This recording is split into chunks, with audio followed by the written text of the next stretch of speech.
Hi friends, டெலிவரிக்கு அப்புறம் இருக்கிற இடுப்பு வலியும் முதுகு வலியும் தாங்கவே முடியல அப்படின்னு நினைக்கிறீங்களா? இடுப்பு வலி முதுகு வலி மட்டும் இல்லைங்க, பீரியட்ஸ் ஆனால் வர பெயின் எல்லாத்துக்குமே இந்த ஒரு சட்னி நல்ல ரிசல்ட் கிடைக்கும். கண்டிப்பாக இந்த சட்னி நீங்கள் ட்ரை பண்ணி பாருங்கள். இந்த ஸ்பூனில் 3 ஸ்பூன் அளவுக்கு கருப்பு உளுந்து எடுத்துக்கலாம், வெள்ளை உளுந்து கூட நீங்கள் எடுத்துக்கலாம். கருப்பு உளுந்து தான் நல்ல ஸ்ட்ரென்த் கொடுக்கும். 2 பெரிய வெங்காயம், ஒரு தக்காளி, அப்புறம் கொஞ்சம் கருவேப்பிலை, பூண்டு, காஞ்ச மிளகா, காரத்துக்கு ஏற்ற மாதிரி காஞ்ச மிளகா எடுத்துக்கோங்க.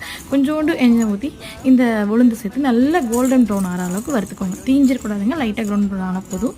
அதே கடாயில் துளியோண்டு எண்ணெய் சேர்த்து வெங்காயம், பூண்டு, காஞ்ச மிளகா, தக்காளி எல்லாத்தையும் சைட் பை சைட் வதக்கி எடுத்துக்கோங்க. இந்த சட்னி வந்து அவ்வளோ டேஸ்ட்டாக இருக்கும், சாப்பிடவும் டேஸ்ட்டாக இருக்குது. அதே மாதிரி ஹெல்த் வைஸ் ரொம்ப பெனிஃபிட் இருக்குது. கருப்பு உளுந்து மேக்ஸிமம் ட்ரை பண்ணுங்கள், அதுதான் ரொம்ப நல்லாயிருக்கும். எல்லாத்தையுமே ஒன்றா மிக்ஸி ஜாரில் போட்டு நல்லா நைஸாக அரைச்சிட்டு கடுகு உளுத்தம் பருப்பு போட்டு தாளித்து சுட சுட இட்லி, தோசை எல்லாத்துக்குமே ரொம்ப டேஸ்டியான இந்த சட்னியை கண்டிப்பாக உங்கள் வீட்லேயும் ட்ரை பண்ணி பார்த்துட்டு எப்படி இருக்குன்னு மறக்காமல் கமெண்ட்டில் சொல்லுங்கள். இந்த வீடியோ பிடிச்சா மறக்காமல் லைக் பண்ணி சேனலையும் சப்ஸ்கிரைப் பண்ணிக்கோங்க. தேங்க்ஸ் ஃபார் வாட்சிங்.